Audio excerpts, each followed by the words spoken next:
Leia was only 10 years old when she wandered the foggy streets of Silver Hollow with her scrappy German shepherd Orion searching for scraps to survive. But that night, Orion's sudden, furious barking dragged her into a nightmare. A young officer lying bloodied in a dark alley. 2 masked men beating him to silence a secret he was never meant to survive. Leia had no way of knowing this moment would ignite a war against the ruthless gang or that it would also lead her to the first place she'd ever be loved like family. What happened next will break your heart and mend it again. Before we begin, tell me where you're watching from. Drop your country in the comments. I want to see how far this story of courage and second chances will travel. The town of Silver Hollow, Colorado, lay beneath a hush of early winter. Mist rolled from the lake like pale silk, wrapping the old buildings in a ghostly veil. Street lamps cast golden halos that shivered on wet cobblestones, while the air smelled of pine and cold iron.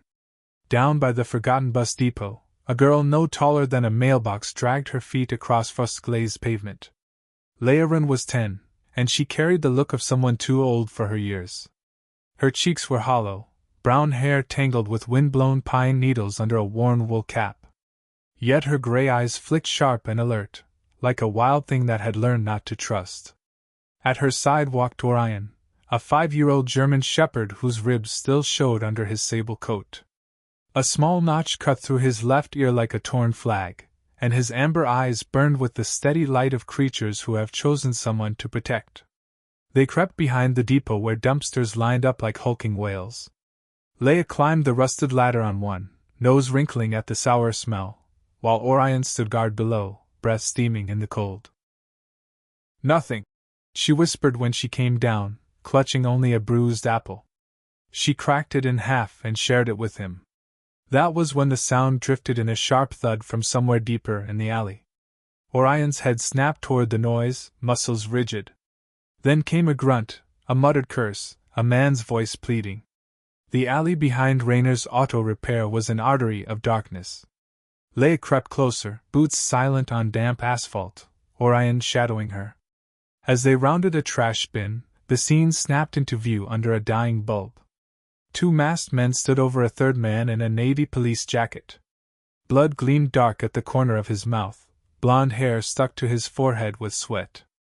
Jonah Hale was 27, the youngest officer in Silver Hollow, the one who always brought cocoa to kids at the winter fair. But now his face was bruised, his phone clutched desperately to his chest. One attacker snarled, "Smash the phone." The thinner one yanked it away. Jonah lurched up with a cry, but a boot slammed into his ribs, folding him back down. Orion's growl rose low and primal. It tore from him in a blast, a bark like shattering glass. He surged forward, fur bristling, teeth flashing white.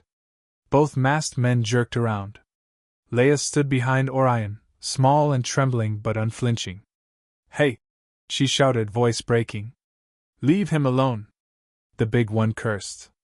"You'll regret this, kid!" He pointed at her with a gloved finger, and they ran, boots drumming down the alley, vanishing into the mist.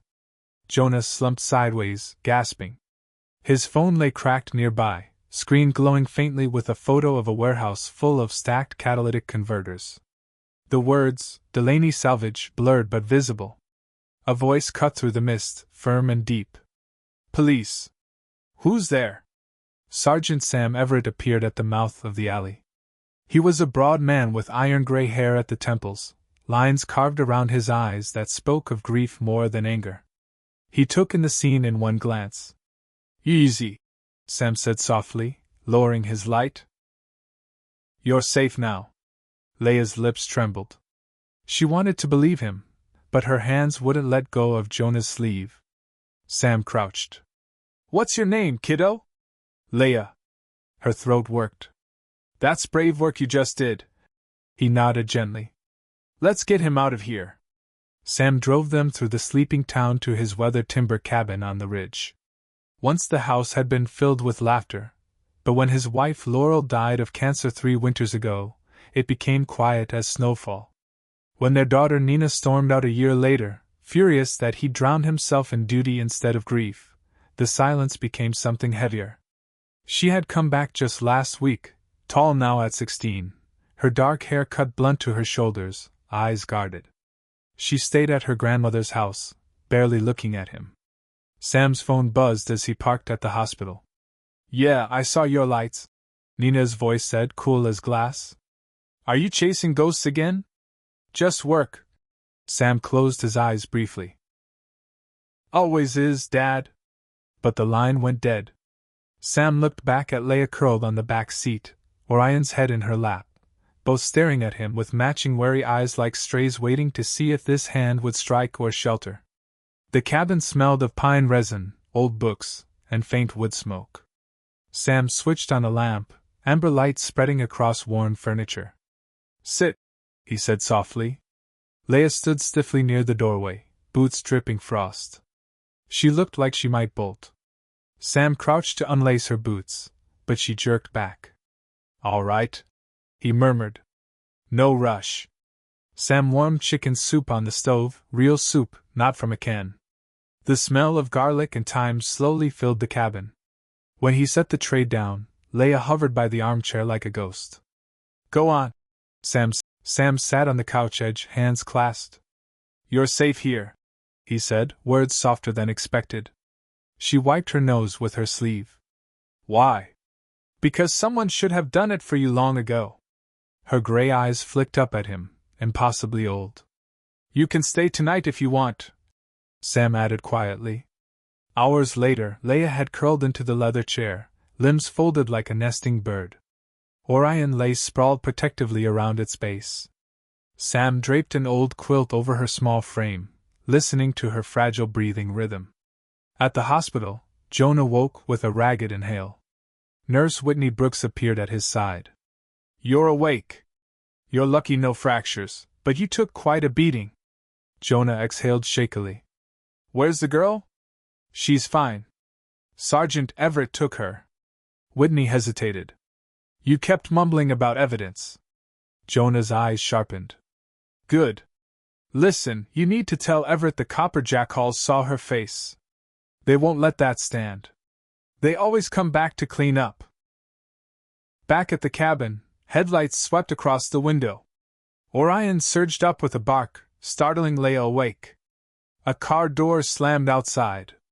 Sam opened the door to find Nina on the porch. She had grown tall and angular, black hair now hanging straight to her shoulders, silver nose stud catching the light. Her city black coat looked out of place against the rustic cabin. Her dark eyes swept past Sam to Leia curled in the chair. "Who's she?" "Leia, she." "You brought her here?" "Brought her into Mom's house." Nina's voice was flat but quivering. She had nowhere else tonight. Nina's gaze flicked to the girl again. "Are you trying to replace me?" Sam's breath caught. "Nina!" "No, that's not." But she had already stepped back. Her eyes glimmered wet for an instant before she turned away into the night. The tail lights flared red, then were swallowed by mist. "Behind him," Leia whispered. "Was that your daughter?" Sam nodded. "Yeah." "She's mad at you." His lips twisted. "Yeah." "She looks sad," Leia said softly. Sam closed the door and didn't answer. The wind howled that night, clawing through pines around Sam's cabin. Inside, the fire had died to embers. Orion lay by the window, head on paws, vigilant. Leia slept in the armchair under the faded quilt. Sam had left for the night shift an hour earlier. Orion's head shot up, ears twitched, nose quivering. A faint shape moved past the window. The hair along his spine bristled.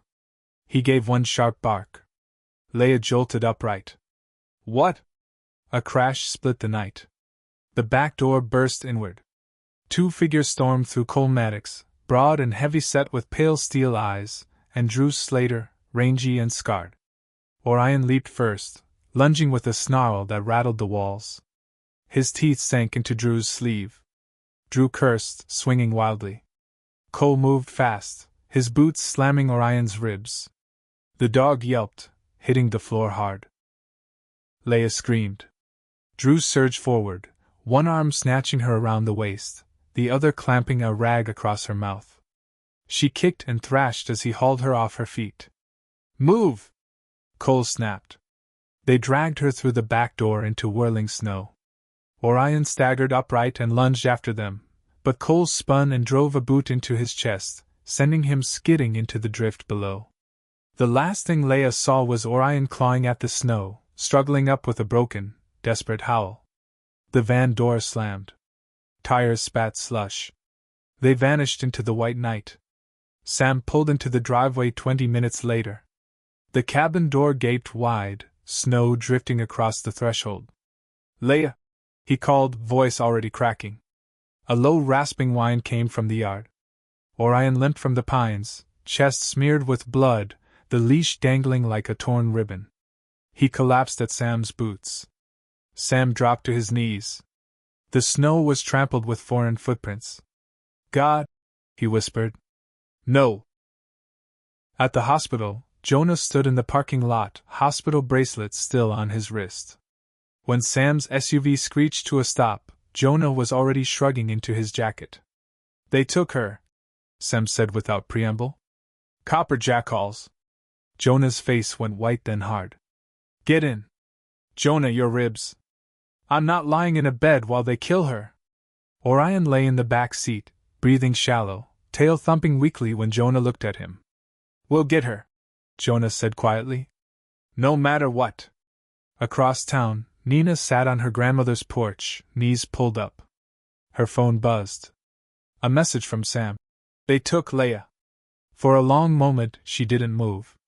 Then tears slid down her cheeks, hot against the winter air. She wiped them away fiercely, but her hands were shaking. She rose abruptly, heading for the garage. Inside, hanging from a nail, was an old red bandana. She lifted it gently. It was faded, still faintly carrying Orion's pine forest scent from years ago, when he'd been half-starved too, just like the girl was now. She needs you, she whispered into the cold air. Find her. Outside, snow kept falling, erasing trails. But Sam and Jonah drove into the dark like men chasing a dying star, and Orion stirred in the back seat, eyes sharpening. The world had narrowed to rope and darkness. Leia sat bound to a rusted chair in the warehouse, wrists lashed behind the backrest with coarse cord that bit deep every time she shifted. The air stank of gasoline, mold, and mouse droppings sharp enough to sting her eyes. Across the room, a dented metal drum burned low, casting 4 men in flickering orange. Cole Maddox, the broad man with pale eyes. Drew Slater, scar-faced and restless. Rex Nolan, wiry and hunched over a laptop, round glasses reflecting code on the screen. And a thick-shouldered man in a threadbare army jacket, chewing a toothpick. We finish this tonight. Cole's voice cut through the fire's crackle. Drew grunted. Could dump her by the river. No one's going to look for a street kid. She's not just a kid, Cole snapped. She saw Hale's phone. She saw our faces. Once the cops get her talking, we're done. Rex spoke without looking up. Police chatter says they're already moving. Then we torch the place, Cole said flatly. Her with it. No body, no trial. At the cabin, Orion lay sprawled on the rug, chest rising in shallow gulps. Blood matted the fur along his ribs. Sam knelt beside him, one hand buried in the dog's thick fur. We don't have time for vets, Jonah muttered. He's our only shot at finding her. Orion's eyelids fluttered open at Leia's name. He heaved himself upright on trembling legs, swaying before finding his balance. He nosed toward the door, then back at them, tail low but steady. You can do this, can't you? Sam rose. Orion licked his nose and patted into the snow. The dog's trail cut through the night like an invisible thread. He moved at a determined lope, head low, shoulders rolling with effort. Sam drove slowly behind him, headlights sweeping across drifts and cathedral-tall pines. They crossed the frozen creek, Orion skidding briefly on glassy surface before plunging into the forest beyond, headlights dancing between dark pine boles. He shouldn't be alive after a hit like that, Jonah said quietly. Sam's hands tightened on the wheel.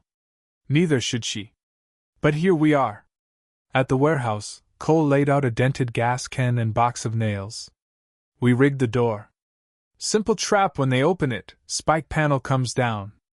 Then the gas goes up. Rex smirked, still typing. Poetic. Drew chuckled darkly. Like they're walking into their own funeral. Leia swallowed hard, thinking of Orion, how he'd howled when they kicked him away. Her throat tightened. Come back, she begged silently. Please. Sam's phone buzzed. A message from Nina. I won't forgive you if you let her die, Dad. The word Dad froze Sam's hands on the wheel. It had been 2 years since she'd called him that without bitterness. Copy that, he whispered. The forest fell away. Orion had stopped at the edge of a clearing. The warehouse loomed like a carcass of corrugated iron, walls sagging inward, windows boarded. Faint red glow leaked from gaps near the roof. Orion crouched low, ears flat, then crept forward, each paw placed with surgical care. Sam killed the engine. The silence was enormous. Inside, Cole set the last nail strip across the doorway. Drew poured gasoline across the threshold, whistling off-key. Rex shut the laptop with a click. Time to go, Cole ordered. 10 minutes, then it burns. Leia lowered her head, hiding her eyes behind messy hair. But inside, something blazed, a thin, defiant wire of hope. Orion was out there. She knew it like her own heartbeat. Sam and Jonah crept closer through the trees, Orion gliding like a shadow ahead. Up close, they could see the trap. Steel spikes wired above the door, gasoline GL. Sam's pulse pounded. Jonah's breath came in ragged bursts. Inside that rusted shell, Leia was waiting, and the night held its breath, balanced on the edge of fire. The door exploded inward. Orion flew through in a blur of sable and fury, slamming into Drew just as the man crouched with a lighter. The impact knocked Drew back, the lighter skittering harmlessly across the floor. Drew roared, swinging wildly. Orion ducked under, teeth sinking into the man's forearm, shaking with a growl that rattled the metal walls. Jonah vaulted through behind Orion, barreling straight at Rex. His shoulder hit like a battering ram, sending them crashing into the table, laptops spinning into darkness. Outside, Sam sprinted along the wall, found the spiked trap's fuse cable and cut it clean. Sparks spat against his gloves. Then he gripped the door handle and heaved. The hinges screamed as the door tore open. He saw her lay bound to the chair near the center, eyes wide in shifting shadows. Sam, she whispered, voice so small it was barely sound. Orion heard her. He tore free from Drew and bounded to her side, teeth flashing as he chewed through the cords in savage jerks. The ropes snapped. Leia lurched forward straight into Sam's arms. She clung to him with both hands, sobbing into his coat. Sam dropped to his knees, holding her as if he could press her back into the world by sheer force. You're safe, he whispered into her hair, voice breaking. You're safe, kiddo. Behind them, Drew staggered upright, murder in his eyes. He lunged, roaring. Jonah stepped into his path like a stone wall, fists slamming into Drew's jaw. The man crumpled. A shout tore from the far corner. Cole had been slipping through shadows, but now he broke for the back exit, crashing through the side door into the storm. Sam's head snapped up. He surged to his feet, clutching Leia's hand, dragging her toward the doorway just as headlights flared across the clearing. A battered pickup truck came out of nowhere, tires spitting slush, blocking the escape path. The driver's door slammed open. Nina Everett stood framed in the glare, black coat whipping in wind, eyes blazing. You're not taking her, she said, voice steady as steel. Cole skidded to a halt, pale eyes flicking from her to the dark trees beyond. Then Sam hit him from behind like a thunderbolt. They went down hard into the drift. Cole fought like a bear, but Sam moved with a father's fury, wrenching Cole's arm behind his back until the handcuffs clicked shut. Red and blue light burst across the clearing as police cruisers slid to a halt. Officers poured from vehicles, weapons raised. Drew and Rex were dragged from the warehouse, coughing and cursing, wrists bound in zip ties.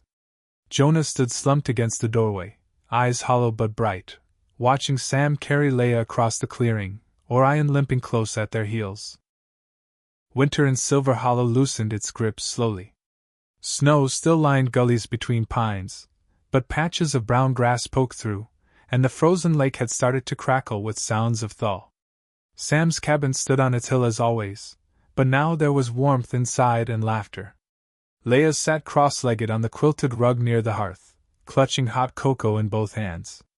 Her hair, washed and combed, fell in soft brown waves over her shoulders. She wore a too-big navy sweater with a tiny embroidered fox. At her feet lay Orion, sprawled in sun slanting through the window. His once-ribbed frame had filled out, coat shining like dark honey. His head rested on her socked ankles, tail thumping contentedly. Evenings had become gentle ritual. Nina came by after school, guitar case slung across her shoulder. She wore her hair looser now, dark eyes less guarded. She would sink onto the couch, tuning the old guitar Laurel once played. The first time she'd taken it out, the sight had nearly stopped Sam's breath. Now her fingers strummed softly while Leia sat by the window, chin in hands, watching gray sky fade to bruised lavender beyond the pines. At first, Nina had only hummed, but one night she began singing under her breath, and Leia had quietly joined in, off-key and hesitant. Sam had stood by the doorway, afraid even one word would break it. Jonah became a near-daily presence, arriving near dusk with his cruiser crunching up the drive. He looked less gaunt now, though still pale under lingering bruises. He brought apple turnovers from the bakery, honey from farms near the county line. He would ruffle Orion's ears and sit on the hearth edge while Leia chattered about her books. Not everything settled easily. Nina and Leia seemed to repel each other like mismatched magnets at first. Their squabbles were small spilled cocoa, snapped retorts over blankets. But something softened slowly. One night, Sam returned from late patrol to find them sitting shoulder to shoulder on the couch, heads bent over the same sketchbook. Nina was showing Leia how to shade wolf fur, voice patient, while Leia's tongue poked from the corner of her mouth in fierce concentration. The change in Nina was quieter, but Sam saw it. She began staying longer, lingering after songs were done. Sometimes she helped Leia with homework, heads bent together. Sometimes she just sat by the fire with a distant expression. One evening, when Leia had gone upstairs and Orion was curled by the hearth, Nina stayed in the kitchen. She stood by the sink, fingers trailing her glass rim, eyes on frost feathering the window panes. "Dad," she said softly. Sam went still. She hadn't called him that in months. "I think," she swallowed, "I think I want her to stay here with us." Sam's throat went tight. He stepped closer, placing a careful hand on her shoulder. She didn't pull away. "Me too," he said. Spring came to Silver Hollow like a held breath finally released. Pines unfurled fresh green needles, and snow melt from high ridges spilled down into the lake, cracking apart old ice armor with sounds like distant thunder. By the lakeshore, the whole town had gathered. Folding chairs lined the grassy bank, children running laughing between clusters of neighbors. An old brass band warmed instruments with clattering tuning notes. At the center stood a small wooden dais draped in Colorado colors, flanked by flag poles stirring gently in the lake breeze. Leia stood at the crowd's edge, hands tucked into yellow cardigan sleeves, blinking against sunlight on water. She was taller now, or maybe just standing taller. Her hair gleamed chestnut, braided neatly by Nina's sure fingers that morning. At her side, Orion sat like a carved statue of devotion. He wore a bright red bandana at his neck, sable coat catching light like polished bronze. His tail thumped gently against damp grass each time Leia's hand brushed his head. Sam stood behind them, broad-shouldered in dress uniform. Beside him, Nina fidgeted with her camera strap, black hair tousled by wind. She had dressed in blue blouse and black slacks, an echo of her mother's style. Sheriff Porter stepped up to the microphone, a tall man with bristling gray mustache and crow's feet carved by years of mountain wind. "People of Silver Hollow," he said, voice carrying over water. "We gather this fine spring morning not just to mark the turning seasons, but to close a chapter and honor those who gave this town its peace back." He read from papers in his hand. By order of the District Court of Colorado, Cole Maddox is sentenced to 35 years in federal prison on charges of kidnapping a minor and attempted murder. Drew Slater, 28 years. Rex Nolan, 22 years for conspiracy and aiding abduction. A hush, then rising murmur. Some clapped, some just exhaled as if they'd been holding that breath all winter. Leia's heart pounded. She stared down at her boots and Orion leaned against her knee until her breathing steadied. Jonah Hale approached the stage next, walking without a limp for the first time since that night. His dark hair was trimmed short, last traces of bruising faded. He carried himself straighter now, nervous edges smoothed, though eyes still held quiet watchfulness. Sheriff Porter pinned the medal to Jonah's chest, himself a silver star edged in deep navy enamel. "You walked into fire for someone who couldn't fight back," the sheriff said. "That's what this badge means." Jonah's mouth twitched in something like a smile. He looked past the crowd and found Leia watching him. She raised her hand in a small wave. He returned it, and for a moment his face lit from within, unguarded and young. Then it was Sam's turn. Judge Marjorie Blake, a petite woman with sharp green eyes, stepped forward holding thick papers. Wind lifted the edge of her robe like a sail as she read aloud. "By petition of Sergeant Samuel Everett, and by order of the state of Colorado," she declared, "the minor child known as Leia Ryn is hereby granted permanent adoption and legal guardianship under the custody of Samuel Everett." The words echoed across the lake like ringing bell. Leia blinked up at Sam, stunned. Sam knelt so they were eye level, big hands trembling slightly as he rested them on her shoulders. "You've got a home, kiddo." His voice was hoarse. "If you want it." She flung her arms around his neck. Orion barked once, sharp and joyous, spinning in a tight circle before leaning hard into Leia's side as if to anchor her. The crowd erupted in applause. They led her up to the dais where Nina waited, grinning through eyes that glimmered with tears she refused to wipe away.